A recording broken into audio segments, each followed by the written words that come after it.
High, তো আজ হচ্ছে সানডে।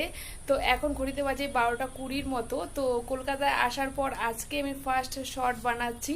আমি এসেছি হচ্ছে শুক্রবার সকালবেলা এসেছিলাম। তো আসার পরে তো জানোই কয়েকদিন বাড়িতে না থাকলে বাড়ির অবস্থা যা হয়, সব কিছু পরিষ্কার টরিষ্কার করতে অনেকটা টাইম লেগে গেছিলো। আজকে মানে ঠাকুরের জায়গা ঠায়গা এইসব পরিষ্কার করলাম। আর আসার পরেও তো অনেক ধোয়া কাচা থাকে, সেই সব জামা কাপড় ছিল, ওগুলো ধোয়া কাচা করলাম।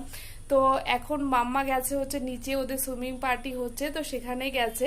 আর এদিকে আমি তাড়াতাড়ি সব কাজ টাজ করে নিয়েছি, রান্নাবান্নাও কমপ্লিট হয়ে গেছে, আমি স্নানও করে নিয়েছি।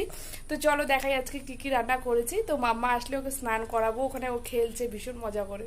এখানে করেছিলাম চিকেনের লাল লাল ঝোল, আর এখানে আছে মাছের ডিম দিয়ে আলু ভাজা।